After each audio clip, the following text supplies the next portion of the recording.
പിതാവിനും പുത്രനും പരിശുദ്ധ റൂഹായിക്കും സ്തുതി ആദ്യം മുതൽ വഹിക്കുന്നതിന് ആമേൻ. ട്രൂ ഫെയ്ത്തിലേക്ക് എല്ലാവർക്കും ആത്മാർത്ഥമായ സ്വാഗതം. ഞാൻ യാക്കോബായ സഭയിലെ ഇട്ടു പാലക്കൽ കോറപ്പിസ്കോപ്പ്. സത്യവിശ്വാസം സംബന്ധിച്ച കാര്യങ്ങളാണ് പറയുന്നത്. പറയാൻ ഉദ്ദേശിക്കുന്നത് കർത്താവിൽ ദൈവത്വവും മനുഷ്യത്വവും സംയോജിച്ചിരിക്കുന്നതിനെ പറ്റി. അപ്പോൾ പലർക്കും പല സംശയങ്ങളാണ്. ദൈവത്വവും മനുഷ്യത്വവും കർത്താവിൽ ഒരിക്കലും വേറെ വരിയാത്ത വിധം എങ്ങനെ സമ്മേളിച്ചിരിക്കുന്നു?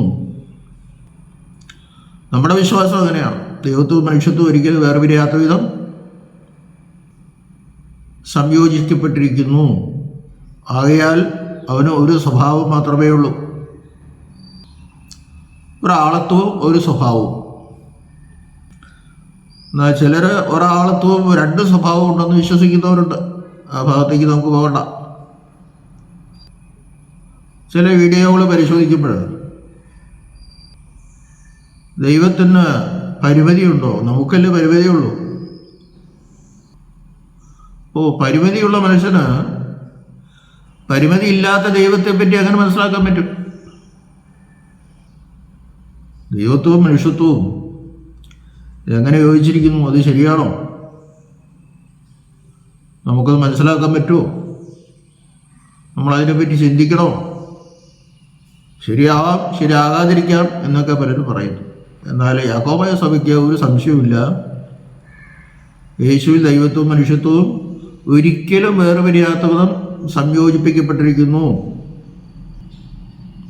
രാവിലെ പറയുന്നത് തന്നെയാണ് അവൻ വൈകിട്ടും പറയുന്നത്. മാറ്റി പറയില്ല. രാവിലെ പറയുന്നത് പിന്നെ മാറ്റി പറയില്ല.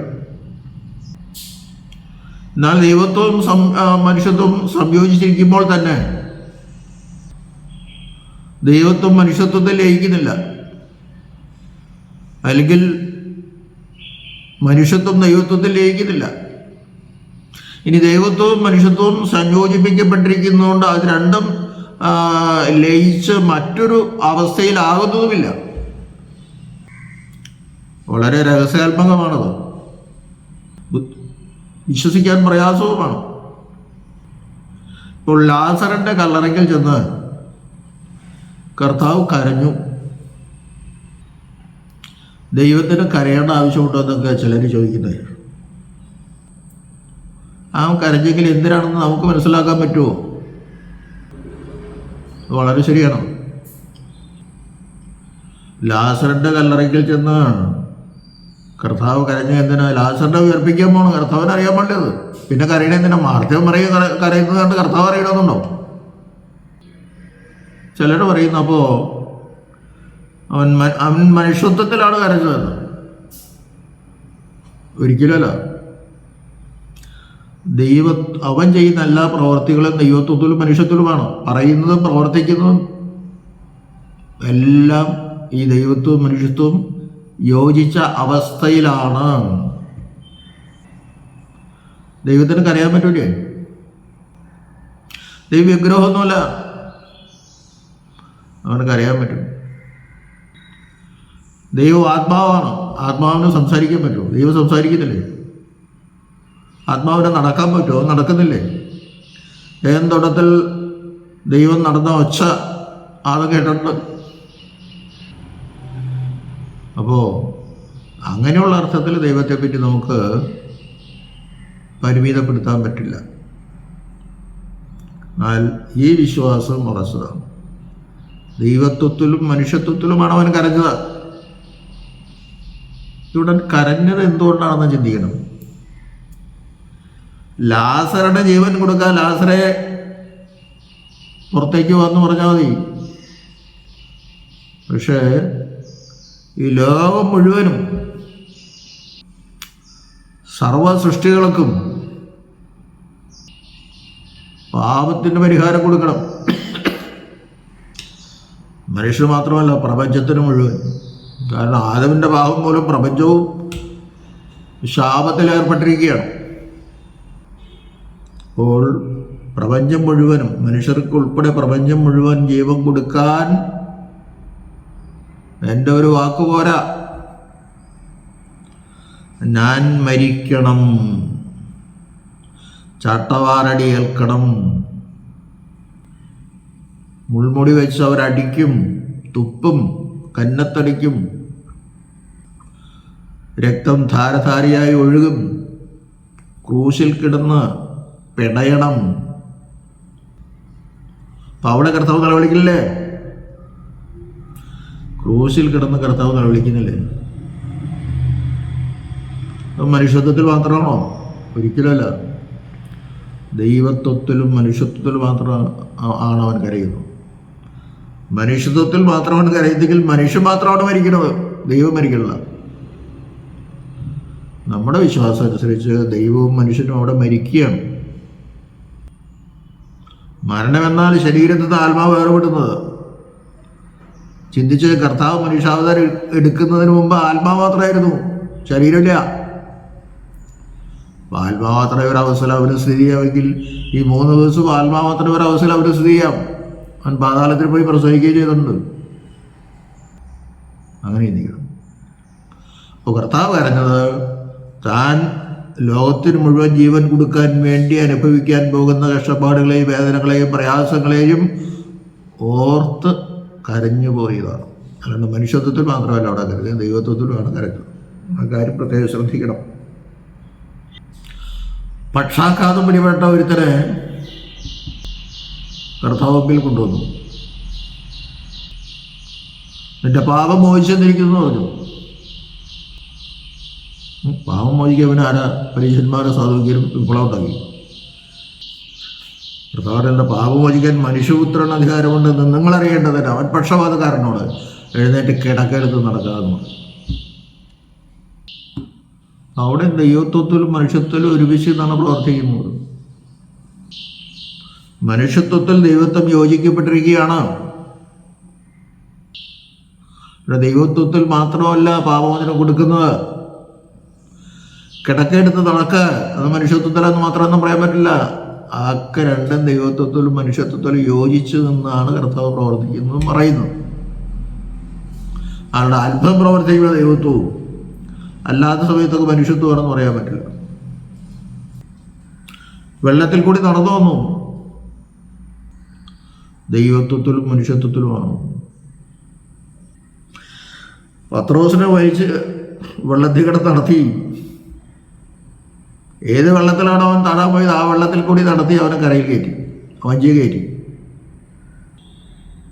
അവിടെ എവിടെ നോക്കിയാലും ദൈവത്വവും മനുഷ്യത്വവും ഒരുമിച്ച് പ്രവർത്തിക്കുന്ന സന്ദർഭങ്ങളാണ് നമ്മൾ കാണുന്നത്. അപ്പോൾ നമ്മൾ പറയും കർത്താവ് ഭക്ഷണം കഴിക്കുന്നില്ലേ? ദൈവത്തിന് ഭക്ഷണം ആവശ്യമാണോ? വളരെ യുക്തമായൊരു ചോദ്യമാണ്, വളരെ പ്രസക്തമായൊരു ചോദ്യമാണ്. ഭക്ഷണം കഴിക്കുമ്പോൾ ദൈവത്വം മാറിക്കാണോ? ഒരിക്കലല്ല. ദൈവത്വവും മനുഷ്യത്വം അവനിലുണ്ട്. ദൈവത്വത്തിന് അല്ലെങ്കിൽ ദൈവത്തിന് ഭക്ഷണം ആവശ്യമില്ല, അത് സത്യമാണ്. കർത്താവ് ഉയർത്തെഴുന്നേറ്റ കർത്താവ് ഭക്ഷണം കഴിച്ചവരെ കാണിച്ചു കൊടുക്കുന്നുണ്ട്. അത് ആ കർത്താവ് ഉയർത്ത കർത്താവിന് ഭക്ഷണം ആവശ്യം ഉണ്ടായിട്ടല്ല, അത് സ്വർഗത്തിലേക്ക് പോകാനുള്ള ശരീരമാണ്. പക്ഷേ ഞാൻ മരിച്ച കർത്താവ് തന്നെയാണ് ഉയർത്തെഴുന്നേറ്റിരിക്കുന്നത് എന്ന് ജനത്തെ ബോധ്യപ്പെടുത്തുവാൻ വേണ്ടിയിട്ട് അവൻ അതും ചെയ്തു. കാരണം ഇവർ സത്യവിശ്വാസം പ്രഘോഷിക്കാൻ പോകേണ്ടവരാ, കർത്താവ് ഉയർത്തി എന്ന് പറയേണ്ടവരാണ്. അവർക്ക് ശരിക്കും ബോധ്യം വരണം, അതിനുവേണ്ടി കഴിച്ചതാണ്. ഇവിടെ നമ്മൾ ചിന്തിക്കണം, കർത്താവ് ഭക്ഷണം കഴിക്കുമ്പോൾ ആ ഭക്ഷണത്തിൻ്റെ ആവശ്യം മനുഷ്യത്വത്തിനാണ്. അവിടേക്ക് അത് പോകണം. ദൈവത്തോടെയുണ്ട്, ദൈവത്വത്തിനത് വേണ്ട. അപ്പോൾ ഇനി അത്ഭുതം പ്രവർത്തിക്കുക മാത്രം ദൈവമല്ലാത്തപ്പോൾ ദൈവമല്ല, അവന് ദൈവാംശം ഇല്ലെന്ന് പറയാൻ പറ്റില്ല. നീ ഗർഭം ധരിച്ചൊരു പുത്രനെ പ്രസവിക്കും, അവൻ യേശു എന്ന് പേരിടണം, അവൻ ദൈവപുത്രൻ എന്ന് വിളിക്കപ്പെടും. ഗർഭം ധരിക്കുമ്പോൾ മനുഷ്യത്വവും ദൈവത്വവും അവിടെ യോജിക്കുകയാണ്. പിതാവിൻ്റെ വചനം മറിയാമിൽ പ്രവേശിച്ചപ്പോൾ തന്നെ മറിയാമിൻ്റെ ഉദരത്തിൽ നിന്ന് മനുഷ്യത്വം അവൻ പ്രാപിച്ചു. അപ്പോൾ വചനത്തിലെ ദൈവത്വവും മറിയാമിലെ മനുഷ്യത്വം യോജിക്കപ്പെട്ടു. അത് പിന്നെ ഒരിക്കലും വേർപെടുകയുള്ളൂ. ഏത് പ്രവൃത്തി എടുത്ത് നോക്കിയോ ഒരിക്കലും ദൈവത്വവും മനുഷ്യത്വവും വേർപെടുന്നില്ല. രോഗികളെ സൗഖ്യമാക്കുമ്പോൾ അവന് ദൈവത്വവും മനുഷ്യത്വവും ഉണ്ട്, അത് യോജിച്ചിരിക്കുകയാണ്. അതുകൊണ്ട് ദൈവത്വത്തിന് മനുഷ്യത്വത്തിലേക്ക് പ്രവർത്തിക്കാൻ പറ്റും, മനുഷ്യത്വത്തിന് ദൈവത്വത്തിലേക്ക് പ്രവേശിക്കാൻ പറ്റും. പക്ഷെ ഒന്നും ലയിക്കുന്നില്ല. അല്ലാണ്ട് ദൈവത്വത്തിൽ മാത്രം കർത്താവിന് പ്രവർത്തിക്കാൻ പറ്റില്ല, മനുഷ്യത്വത്തിൽ മാത്രവും കർത്താവിന് പ്രവർത്തിക്കാനോ പറയാനോ പറ്റില്ല. ഒരുമിച്ചാണ് അവിടെ പ്രവർത്തിക്കുന്നത്. വളരെ പരമാർത്ഥമായ ഒരു കാര്യമാണ്, സത്യമാണ്. ആ ദൈവത്വവും മനുഷ്യത്വവും യോജിച്ചിരിക്കുന്ന ഒരു യേശുവിന് മാത്രമേ നമുക്ക് രക്ഷ തരാൻ പറ്റൂ. അവൻ ഉയർത്തത് ശരീരത്തോടു കൂടിയാണ്, തേജസ്കരിക്കപ്പെട്ട ശരീരം. ദൈവത്വം മാറിപ്പോകുന്നില്ല. ദൈവത്വം മനുഷ്യത്വം യോജിച്ച് അവൻ സ്വർഗത്തിലേക്ക് കയറിപ്പോയി. ദൈവത്തിൻ്റെ വലത്തുഭാഗത്തിരുന്നു, പിതാവിൻ്റെ വലത്തുഭാഗത്തിരുന്നു. അതിൻ്റെ അർത്ഥം എന്താ? ആ മനുഷ്യത്വത്തിൽ കൂടി അവൻ ദൈവത്വത്തിലും കൂടി കയറിപ്പോയത് കൊണ്ടാണ് നമുക്ക് മനുഷ്യരായി നമുക്ക് സ്വർഗത്തിലേക്ക് പ്രവേശനം കിട്ടുന്നത്. അല്ലാണ്ട് നമ്മൾ ദൈവമൊന്നുമല്ല, മനുഷ്യത്വത്തിലും അവൻ കയറിപ്പോയി. ദൈവത്വമുണ്ട്, അത് മാറല്ല.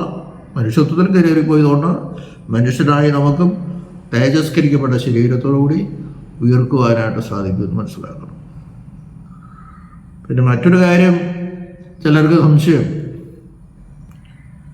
ഫിലിയോക്കെ എന്ന വിഷയമാണ്. പരിശുദ്ധാത്മാവ് പുറപ്പെടുന്നത്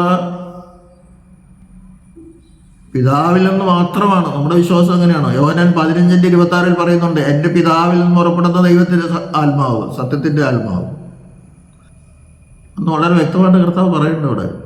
യോഹന്നാൻ 15:26. എല്ലാത്തിൻ്റെ ആധാരം പിതാവാണ്.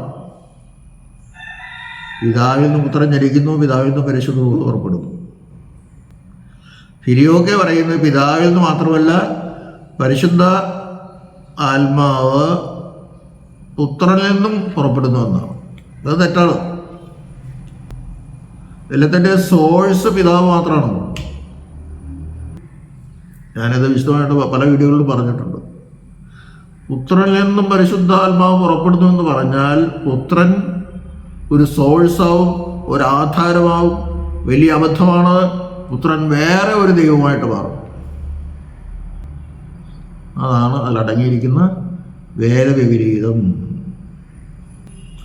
ഫിലിയോക്കെ തത്വം നമുക്ക് അംഗീകരിക്കാൻ പറ്റില്ല.